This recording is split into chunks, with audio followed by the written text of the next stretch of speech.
Ladies and gentlemen, podcasting since 2005.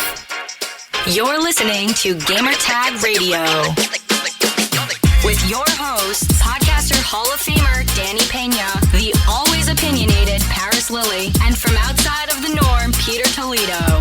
This is Gamertag Radio.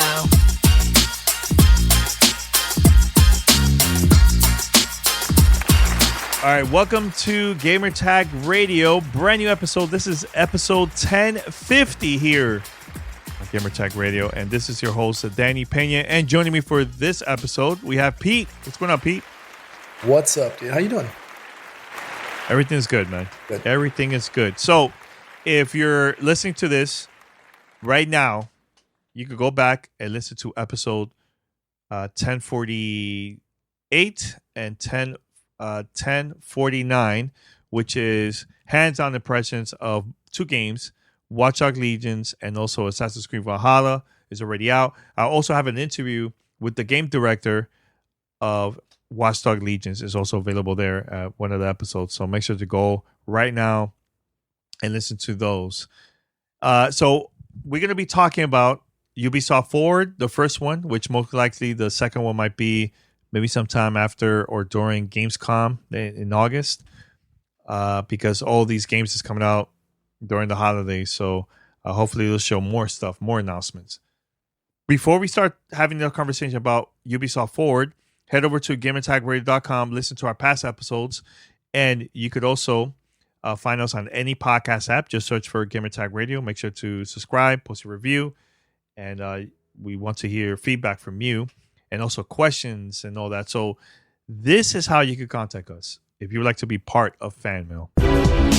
Send us your feedback or questions. Give us a call at 786-273-7GTR. Email us at fanmail@gamertagradio.com or leave a message on speakpipe.com/gamertagradio. All right. So Pete, we just finished watching Ubisoft Forward. And here's the bad thing about being a media person.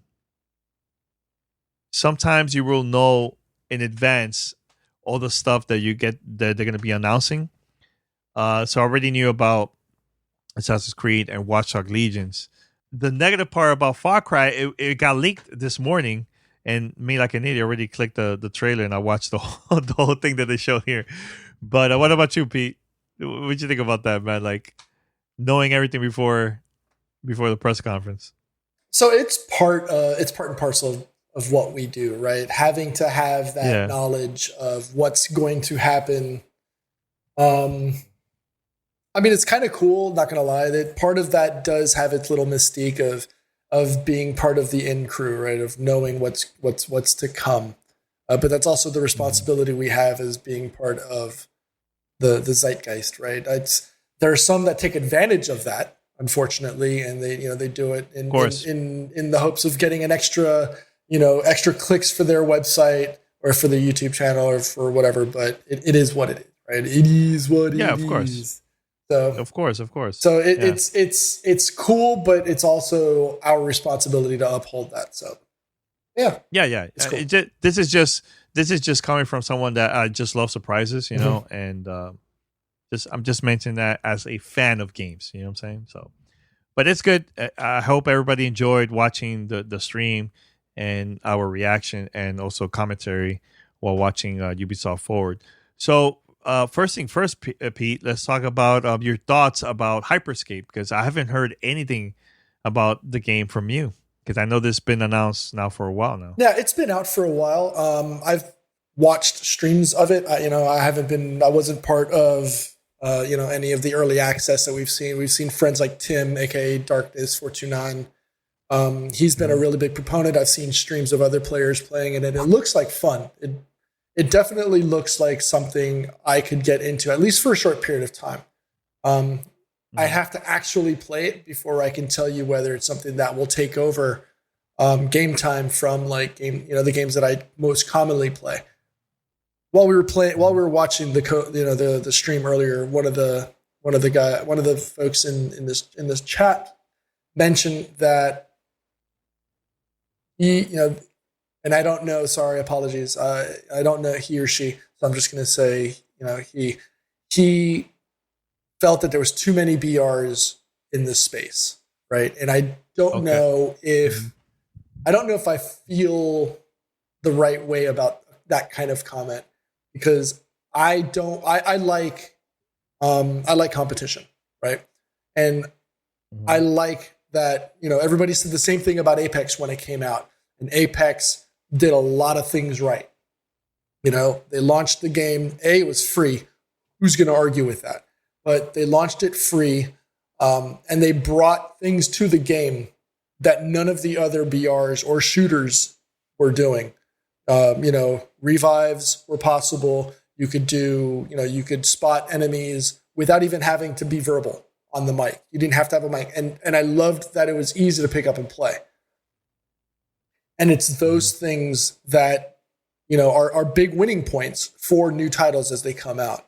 So it'll be interesting to see, again, after putting hands on, if Hyperscape does that, right? Does it challenge other games in the BR space to do new things, right? And it's not just because I'm a fan of PUBG, but I want to see it do things that'll challenge the norm. I want to see how it's going to make, take players away from games like Fortnite or Escape from Tarkov or things like that. It take players away from Apex. Why? Because it makes those games and other games like it better. Yeah, so I agree. And here's the thing too, like for that person that said that, did you mention that there's too many FPS, right? Have you mentioned that? Have you mentioned that there's so many racing games or platformers and so on, or 8-bit games, 16-bit independent games? Look, every studio is going to create their own type of game that's going to be unique. And we have a choice. We have a choice if we want to download it for free or we want to buy it or not. I think it's good that, like you said, Pete, competition is good because that will force other studios to make a game better than the ones that are out there. So, hey, the more, the better, in my opinion. Absolutely. You know what I'm saying? I agree. 100%. Yeah. So I think it's a good thing that Ubisoft is doing this, and hopefully we'll get to see more Battle Royale games in the future, not only from Ubisoft, but from other companies, man. So, yeah.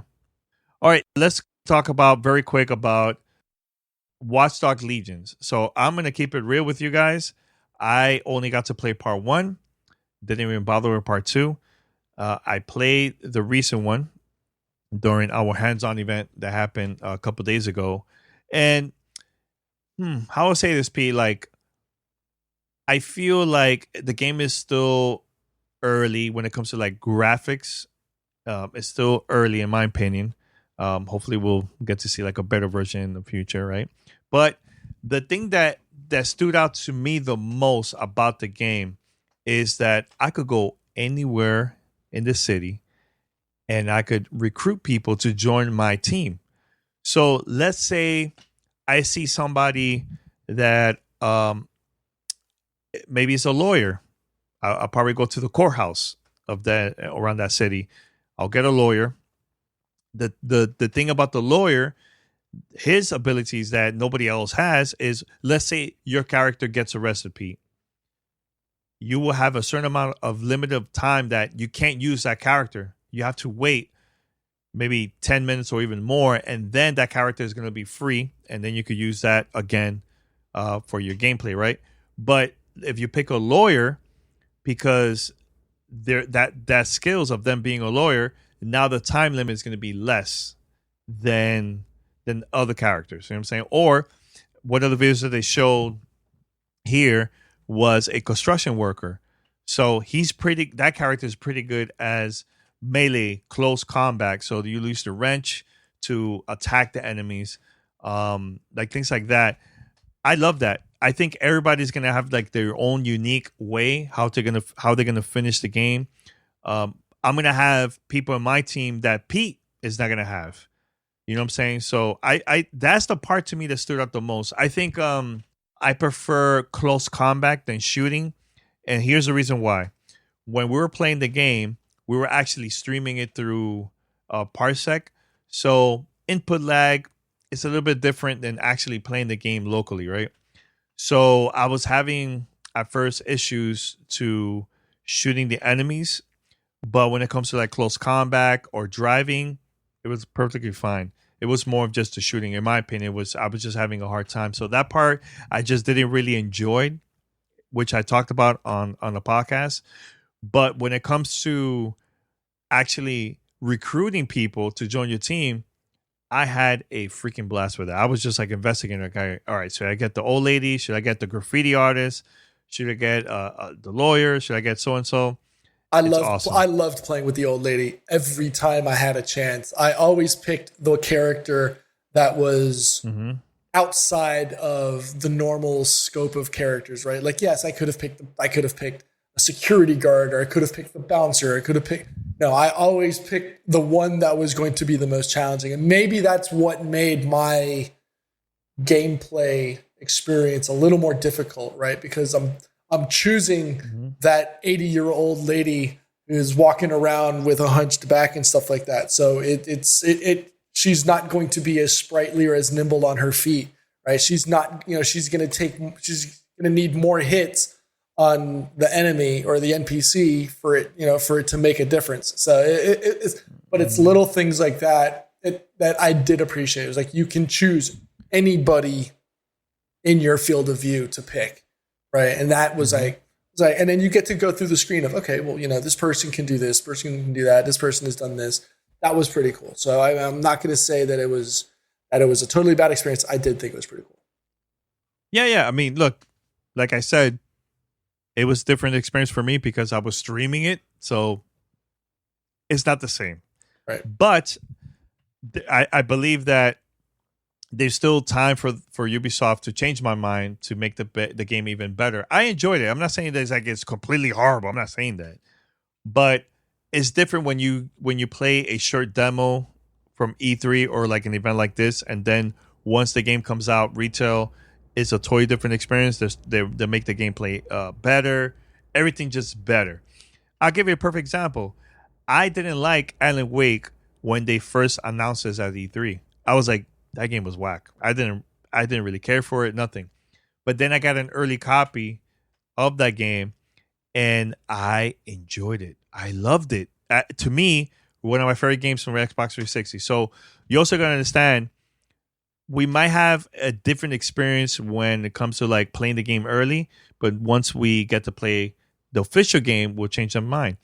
Perfect example, Paris played the original Halo at E3, and it was a buggy mess.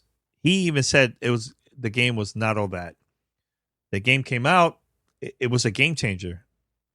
A huge game changer. So there's still time. This is just our initial reactions of the demo. You know what I'm saying? So right. It's not horrible.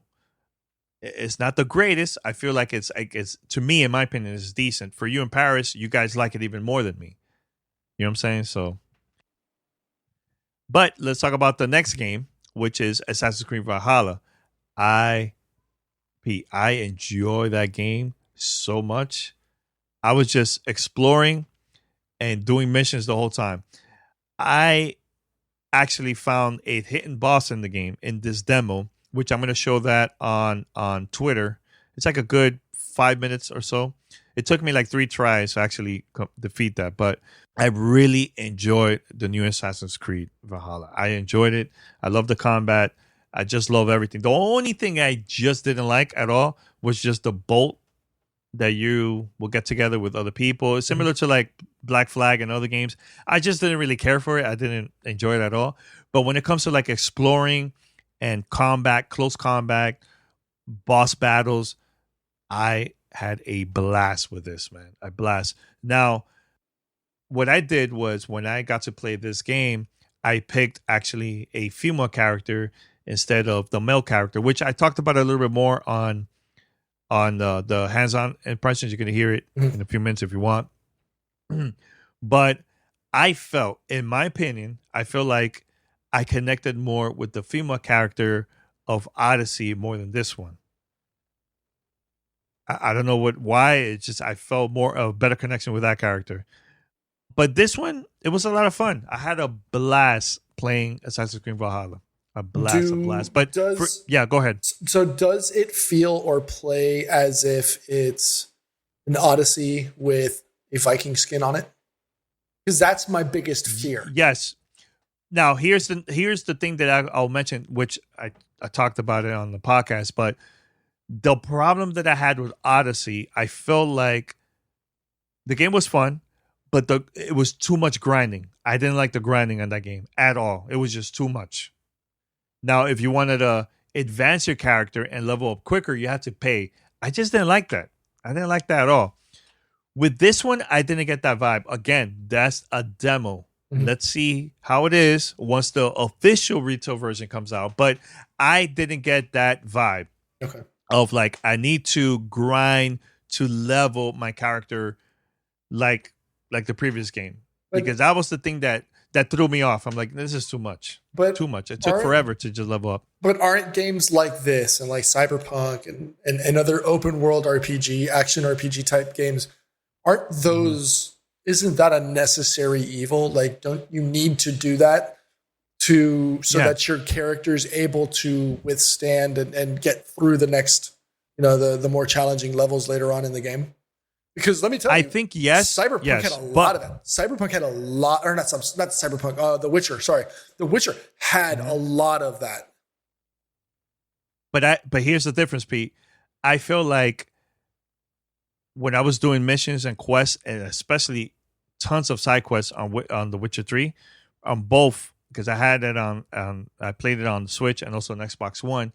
I didn't feel like I was actually had to do too much grinding compared to Odyssey. Odyssey was like, man, I did multiple missions. Like how, and this is like a lower level. It's not, because I understand once you get higher level, it takes longer for you to level up. Mm-hmm. That part I completely understand. But I'm in a lower level and it's taking too much time for me to level up. And I feel like this is me thinking, I'm not saying that it's officially because of this, but I felt that I had to pay in order for me to level up quicker while I was playing Odyssey. What do you mean pay? You could actually pay to level up quicker. They did that for that game. Are you talking in-game credits or like real money? I'm asking that. Real money. I'm asking that because there's people who may not have played, Origins. Microtransactions, Pete. It's microtransactions, Pete. So you can warrior your way to top level. Yeah, and I didn't like that. I felt like that's the part that actually killed the game. Now, I'm not saying we're not going to see that in this game because remember, again, I played a demo, but I had a great time and I just didn't get that vibe with this version at all. Like I had an amazing time playing Assassin's Creed Valhalla. Now, with Paris didn't really enjoy this game. So you got to hear that from his point of view on the podcast, but I had a great time. I had a really great time. I mean, that's everybody does that, right? It's everybody's opinion to be able to do that. So, yeah, actually, I had a better time with Assassin's Creed Valhalla than Watch Dogs Legions. And the reason is, like I was saying earlier, the shooting, I was just not too thrilled about it. I was just not a big fan of it. I felt like I enjoyed more as a close combat in the game, similar to this one too. Like I had an option to use arrows in this game, and I really didn't use it that much. I didn't really use it that much in Assassin's Creed Valhalla. But I think this game is good, man. I think it's really, really cool. Now, the cinematics that we got to see in the game was a little bit, how I say this, work in progress. Let me just keep it that way. Mm-hmm. You know what I'm saying? So it's still early, and hopefully once this version comes out, I'm going to play Cyberpunk for sure, but I think I'm going to play this game, man. I'm definitely going to play this game more than Watch Dogs Legions, in my opinion. Ooh. But yeah. And hopefully they'll have plenty of time. What it's going to be 7 months. It's November. We have November. 7 months till launch. Yeah. So actually, no, sorry. For Assassin's Creed, no, it's 3 months, 4 months. What do you mean 3 months? It comes out November. Right, 4 months. Sorry, 4 months. So it comes out. So is it 4 months? Yeah, we're July. It's the 7th month. Yeah. Okay. 7 plus 4 is 11. My math is off. Yeah, 7 plus 4 is 11. Off. Come on, dude. Yeah. Let's test your math skills live on the podcast. So let me tell you a quick story. So I did a side quest. I did one of the main missions, and the demo guy that was with me, he was like, Danny, you're doing pretty good in this game. Do you want a challenge? I'm like, hell yeah, I want a challenge. What is it you want me to do? He was like, there's a hidden boss in this game that nobody has passed. Nobody. Every person that tried it, they've been having a hard time. I'm like, you know what? Let's go. So I went, and it took us a while because I couldn't find it in the map. It took us a while to actually find it, maybe like a good 15 minutes or so. So then I found the boss. It's like these bosses, they're hidden. They're like challenge bosses. They're all over the map. So I got to the boss, and I tried it the first time. I got destroyed. I was like, this thing is freaking tough, right? Plus, remember, my character was lower level. So that's another thing. So what I did was I noticed that I had weapons that I picked up during the demo that I totally forgot to change it. So I switched my weapon. So at first I had the shield and the sword, right? With this, I used I think it was like an axe, but I'm using two of my hands, so I have no shield, right? And it was very slow to attack anyone with that weapon. So I went to the second time. I got really close, and I got destroyed. I'm like, all right. And I told the guy that was helping with the demo, look, man, I want to try this one more time. I think I could do it. He was like, are you sure? I'm like, yes. So I did it. Yo, this guy was screaming in the background, man, screaming the whole time, like, oh my god, because he was watching my whole my whole session, right? And I finished it. Yo, I'm gonna post that video up. It was so good, man. It was very challenging. It was a lot of fun. But then he said to me, he's like, Danny, you're the only person so far, unless somebody else finished it after my session during the week. He's like, Danny, you were the only person that in my session that actually finished that. And here's the thing, not a lot of people that were doing the demo will mention about that hidden boss. He said that people started complaining that nobody knew about this hidden boss because when we got usually when we go to events, the company will give us like a pamphlet.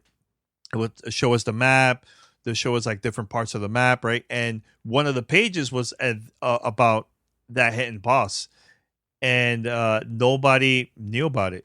So I'm gonna post it up. Maybe somebody else finished it too. I'm not sure, but I'm gonna post it on Twitter and also YouTube, and I hope you guys like it. But it was a great experience. I had a blast with that, man. So, oh, by the way, I forgot to mention this. There is an Easter egg in Watchdog Legions that's related to Assassin's Creed. That's the only thing I could say.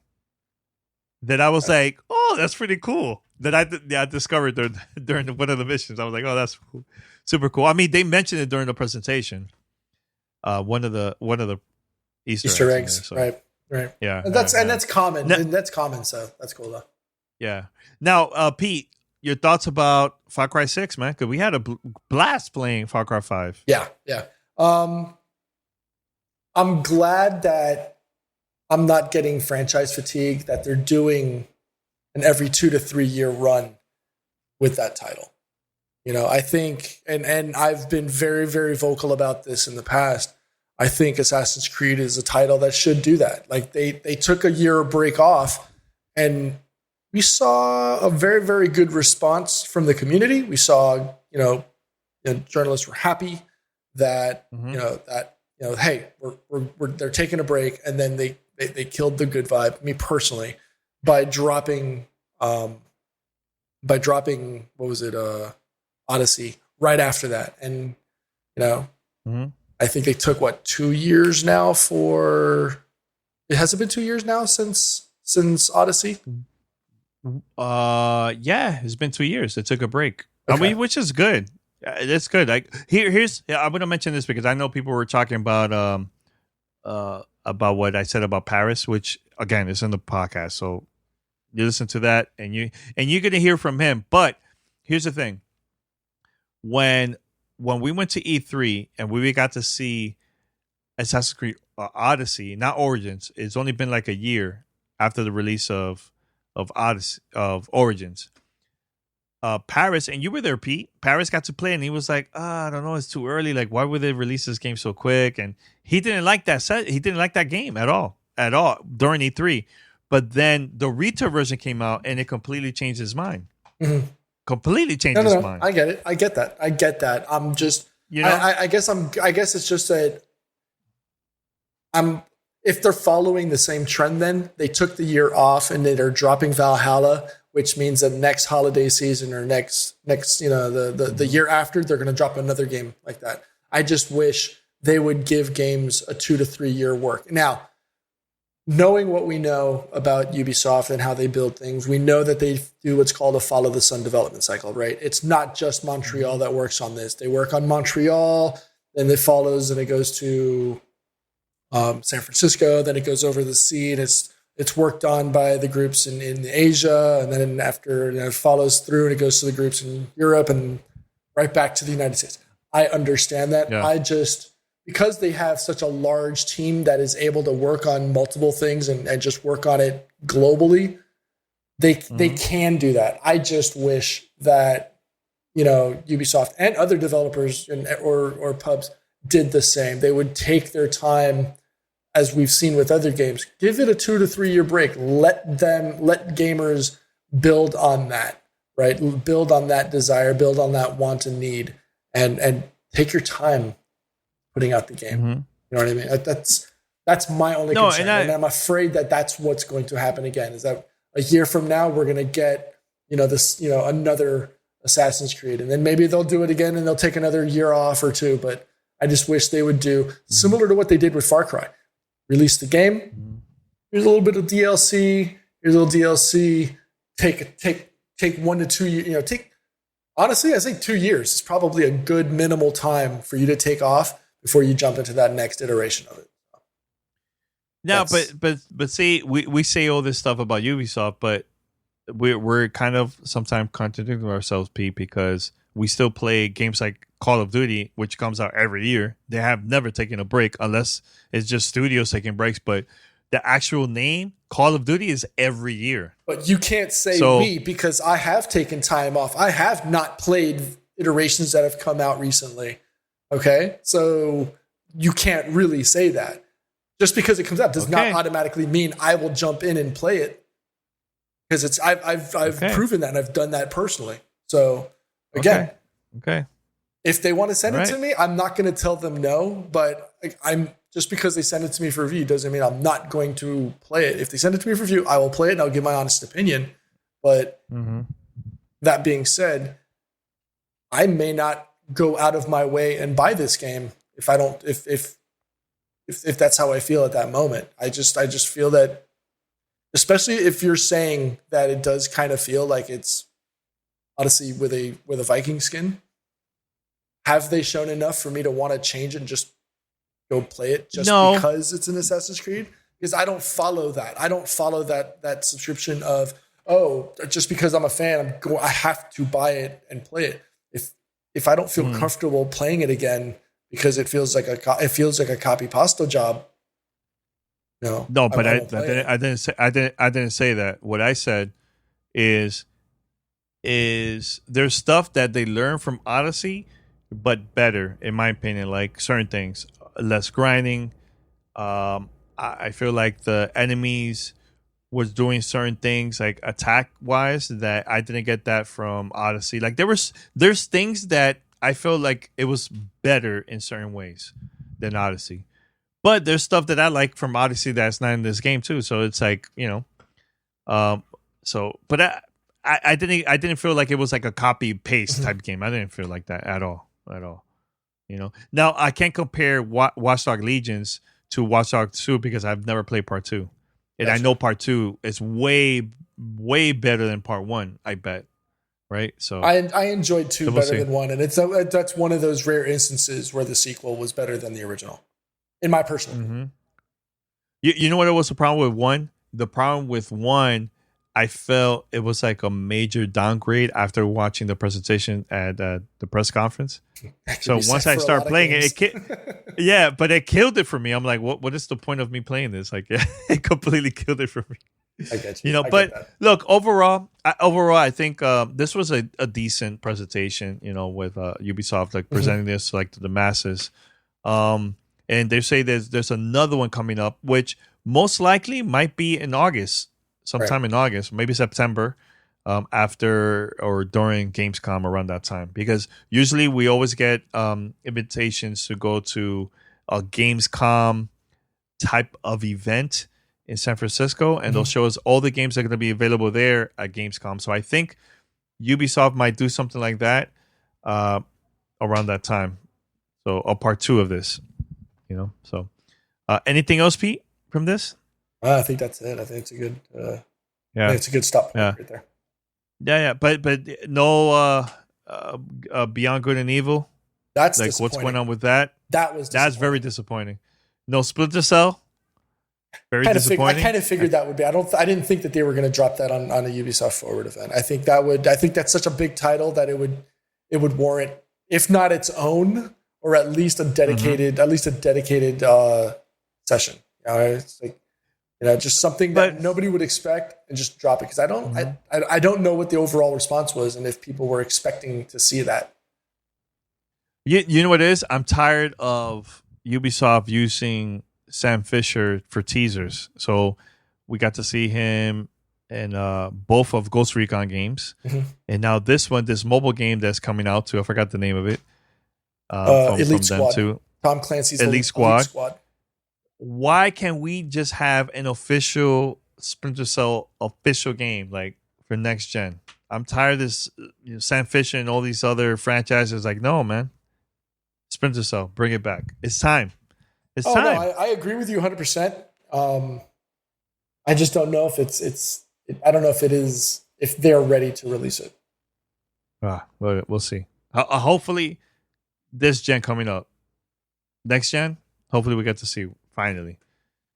So, but that's about it. We're going to wrap it up here. Thank you for listening to Gamertag Radio episode 1050 here, GTR. And if you would like to be part of our fan mail discussion, send us questions, feedback, or even love or hate, this is how you can contact us.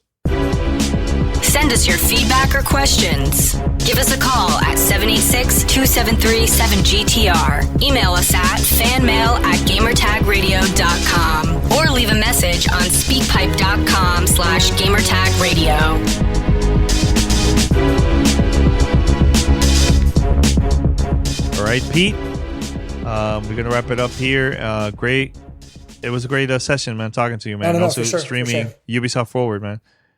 Are you going to be joining us for the next event, which is the Xbox event, or no? What day is that? Yeah, July 23rd, but that's at 12 Eastern Standard Time. So that's 6 o'clock my time. July 23rd. It's a Thursday. No guarantees. Maybe a huge question mark for you. It's a maybe 50-50. Okay. 50-50. Okay, that's all good. Either way, we're going to stream it here on Twitch. I'm excited because that's going to be a really big digital event for Microsoft, man. So we'll see. All right, everybody, thank you for listening, and until next time, we'll be back for a new episode next time. So take care. Peace.